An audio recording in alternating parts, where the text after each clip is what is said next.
नमस्कार।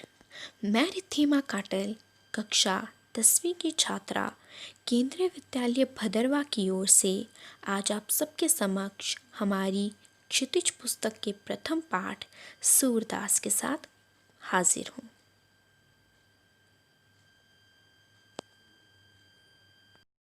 प्रथम पद। उधो तुम हो अति बड़ भागी, अपरस रहत स्नेह तगातई, नाहिनी मन अनुरागी। पुराइनि पात रहत जल भीतर, तारस देह न दागी।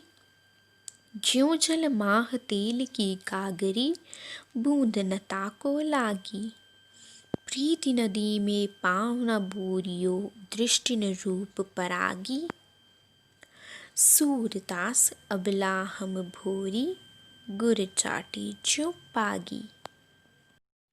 अर्थात गोपियाँ उद्धव की प्रेमहीनता पर व्यंग्य करती हुई कहती हैं कि हे उद्धव, तुम सचमुच बड़े भाग्यशाली हो, क्योंकि तुम प्रेम के बंधन से पूरी तरह मुक्त हो, अनासक्त हो और तुम्हारा मन किसी के प्रेम में नहीं डूबता। तुम कृष्ण के निकट रहकर भी उनके प्रेम बंधन से उसी तरह मुक्त हो जैसे कमल का पत्ता सदैव पानी में बना रहता है, पर फिर भी वह पानी के प्रभाव से बचा रहता है। तेल की मटकी को जल में डुबोने से उस पर जल की एक बूंद भी नहीं ठहर पाती। इसी प्रकार तुम भी कृष्ण के निकट रहते हुए भी उनसे प्रेम नहीं करते और उनके प्रभाव से सदा मुक्त बने रहते हो। तुमने आज तक कभी भी प्रेम रूपी नदी में अपना पैर डुबोया ही नहीं और तुम्हारी दृष्टि किसी के रूप को देखकर भी नहीं उलझी। पर हम तो भोली भाली अबलाएं हैं जो अपने प्रियतम कृष्ण की रूप माधुरी के प्रेम में उसी प्रकार उलझ गई हैं जैसे चींटी गुड़ पर आसक्त हो उस पर चिपट जाती है और फिर कभी छूट नहीं पाती, वह वही प्राण त्याग देती है। उपर्युक्त पद में प्रश्न उठता है कि गोपियों के द्वारा उद्धव को भाग्यवान कहने में क्या व्यंग्य निहित है। तो उत्तर कुछ इस प्रकार। गोपियों के द्वारा उद्धव को भाग्यवान कहने में व्यंग्य का भाव छिपा हुआ है। उद्धव तो मथुरा में कृष्ण के साथ ही रहते थे, पर भी उनके हृदय में पूरी तरह से प्रेमहीनता थी। वह प्रेम के बंधन से पूरी तरह मुक्त थे। उनका मन किसी के प्रेम में डूबता ही नहीं था। कृष्ण के निकट रहकर भी वह प्रेम भाव से पूर्ण रूप से वंचित थे। द्वितीय प्रश्न। उद्धव के व्यवहार की तुलना किस किस से की गई है। तो उत्तर कुछ इस प्रकार। उद्धव के व्यवहार की तुलना कमल के पत्ते तथा तेल की मटकी से की गई है। कमल का पत्ता पानी में डूबा रहता है, पर फिर भी वह पानी के प्रभाव से बचा रहता है और तेल की मटकी को जल में डुबोने से उस पर जल की एक बूंद भी नहीं ठहरती। उसी प्रकार उद्धव भी पूरी तरह प्रेम से अनासक्त थे। वह कृष्ण के निकट रहकर भी प्रेम के बंधन से पूरी तरह मुक्त थे। द्वितीय पद। मन की मन ही मांझ रही, कहिए जाय कौन पेई उधो, ना ही परत कही। अवधि असार आस आवन की, तन मन बिथा सही। अब इन जोग संदेशनि सुनी सुनी, बिरहनि बिरह दही। चाहती होती गुहारी जितही तई, उततई धार बही। सूरदास अब धीर धरई क्यों, मर जादा न लही। अर्थात हे उद्धव, हमारे मन में छिपी बात तो मन में ही रह गई। अर्थात गोपियाँ सोचती थी कि जब कृष्ण वापस आएंगे तब वह उन्हें विरह वियोग में झेले सारे कष्टों की बातें सुनाएंगी, पर अब तो उन्होंने निराकार ब्रह्म को प्राप्त करने का संदेश भेज दिया है। अब उनके द्वारा त्याग दिए जाने पर हम अपनी असहनीय विरह पीड़ा की कहानी किसे जाकर सुनाएं। अब तो हमसे ये और अधिक कही भी नहीं जाती। अब तक हम उनके वापस लौटने की अवधि के सहारे अपने तन और मन से इस विरह पीड़ा को सहती आ रही थी। अब तो इन योग के संदेशों को सुनकर हम विरहनीय वियोग में जलने लगी हैं। विरह के सागर में डूबती हुई हम गोपियों को जहाँ से सहायता मिलने की आशा थी और जहाँ से अपनी रक्षा के लिए पुकार लगाना चाहती थी, अब उसी स्थान से योग संदेश रूपी जल की ऐसी प्रबल धारा बही है कि ये हमारे प्राण लेकर ही रुकेगी। हे उद्धव, तुम ही बताओ, अब हम धैर्य धारण कैसे करें? जिन कृष्ण के लिए हमने अपनी अन्य सभी मर्यादाओं को त्याग दिया था, अब उन्हीं कृष्ण के द्वारा हमें त्याग देने से हमारी संपूर्ण मर्यादा नष्ट हो गई है। उपर्युक्त पद में प्रश्न उठता है कि मर्यादा न लही के माध्यम से कौन सी मर्यादा न रहने की बात की जा रही है? तो उत्तर कुछ इस प्रकार। गोपियों ने कृष्ण के प्रति अपने प्रेम के कारण अपना सब सुख चैन खो दिया था। उन्होंने घर बाहर का विरोध करते हुए अपनी मान मर्यादा की परवाह भी नहीं की थी, जिस कारण उन्हें सबसे भला बुरा भी सुनना पड़ा था। पर जब कृष्ण ने ही उन्हें उद्धव के माध्यम से योग साधना का संदेश भिजवा दिया था, तब उन्हें ऐसा लगा कि कृष्ण के द्वारा उन्हें त्याग देने से तो उनकी पूरी मर्यादा ही नष्ट हो गई थी। उनकी प्रतिष्ठा तो पूरी तरह से मिट ही गई थी। द्वितीय प्रश्न, कृष्ण के प्रति अपने अनन्य प्रेम को गोपियों ने किस प्रकार अभिव्यक्त किया है? तो उत्तर कुछ इस प्रकार। गोपियों के हृदय में कृष्ण के प्रति अगाध प्रेम था। उन्हें तो सिवाय कृष्ण के और कुछ सोचता ही नहीं था। वह तो उनके रूप माधुरी में इस प्रकार उलझ गई थी जिस प्रकार चींटी गुड़ पर आसक्त होती है।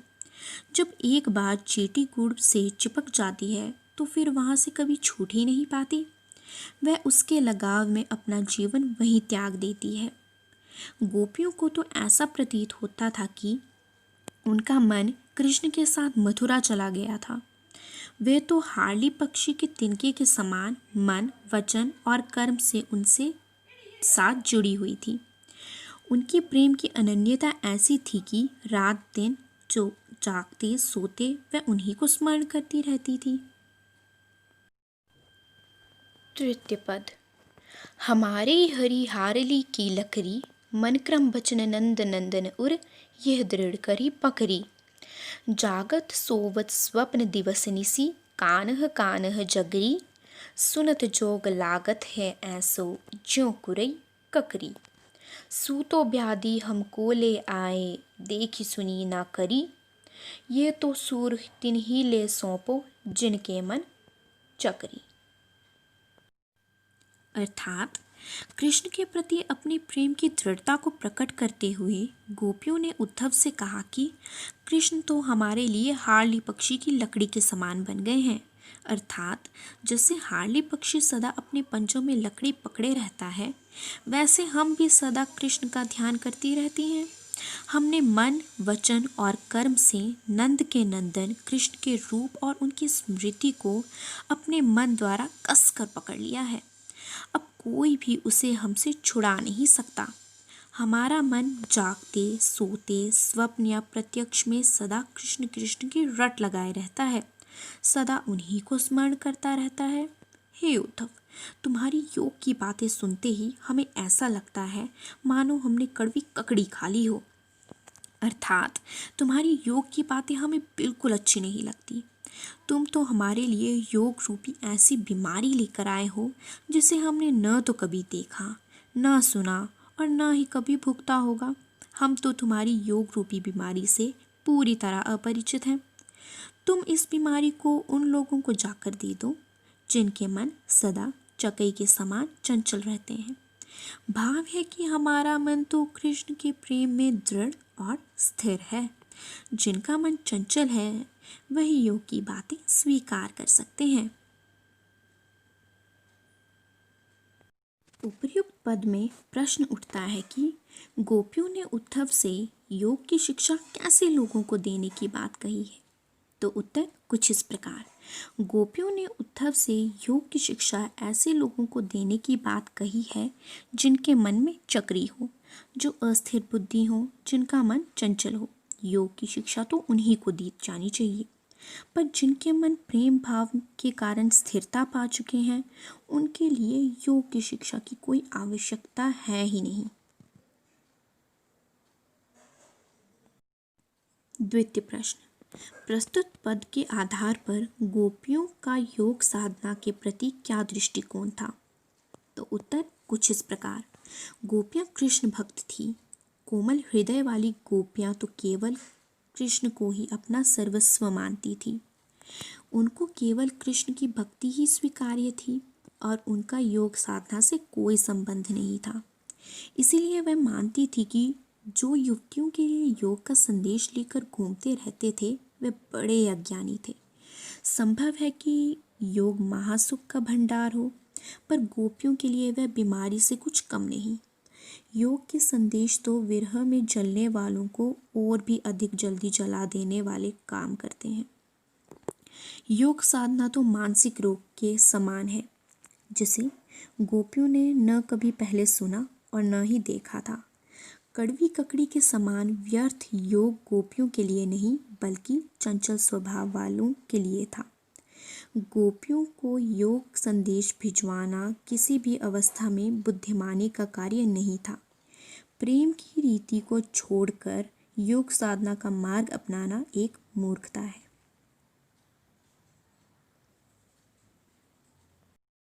चौथा यानी अंतिम पद, हरि है राजनीति पड़ी आए, समुची बात महद कहत मधुकर के समाचार सब पाए।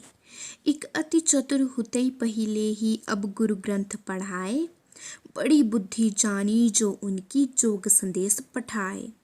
उदो भले लोग आगे के परहित डोलत धाए, अब अपने मन फैर पहिए चलत चुहूति चुराए। ते क्यों अनीति करे आपन, जे और अनीति छुड़ाए। राज धर्म तो यही सूर, जो प्रजा न जाहि सताए। अर्थात गोपियाँ कृष्ण के द्वारा भेजे गए योग संदेश को उनका अन्याय और अत्याचार मानते हुए आपस में कहती हैं कि हे सखी, अब तो कृष्ण ने राजनीति की शिक्षा प्राप्त कर ली है, वह राजनीति में पूरी तरह निपुण हो गए हैं। ये भंवरा हमसे जो कह रहा है, वह क्या तुम्हें समझ आई? क्या तुम्हें कुछ समाचार प्राप्त हुआ? एक तो कृष्ण पहले ही बहुत चालाक थे और अब तो गुरु ने उन्हें ग्रंथ भी पढ़ा दिए हैं। उनकी बुद्धि कितनी विशाल है, इसका अनुमान तो इसी बात से मिल गया है कि वह युवतियों के लिए योग साधना करने का संदेश भेज रहे हैं। अर्थात ये सिद्ध हो गया है कि वह बुद्धिमान नहीं है, क्योंकि कोई भी युवतियों के लिए योग साधना को उचित नहीं मान सकता है। हे उद्धव, पुराने ज़माने के सज्जन लोग तो दूसरों का भला करने के लिए इधर उधर भागते फिरते थे, पर आजकल के सज्जन तो दूसरों को दुख देने और सताने के लिए यहाँ वहाँ दौड़े चले आते हैं। हम तो केवल इतना ही चाहती हैं कि हमें हमारा मन मिल जाए, जिसे कृष्ण यहाँ से जाते समय चुपचाप चुरा ले गए थे। और सच्चा राजधर्म तो उसी को माना जाता है जिसमें प्रजाजनों को कभी न सताया जाए। भाव है कि कृष्ण अपने स्वार्थ के लिए हमारे सारे सुख चैन को छीनकर हमें दुखी करने की कोशिश कर रहे हैं। उपर्युक्त पद में प्रश्न उठता है कि गोपियों के अनुसार राजा का धर्म क्या होना चाहिए? तो उत्तर कुछ इस प्रकार। गोपियों के अनुसार राजा का धर्म तो यही होना चाहिए कि वह किसी भी दशा में प्रजा को कभी न सताए, वह प्रजा को सुख चैन और उनका सदैव ध्यान रखे। मैं आशा करती हूँ कि आपको पाठ अच्छा लगा होगा और पूर्ण रूप से समझ भी आया होगा। धन्यवाद एवं शुभ दिन।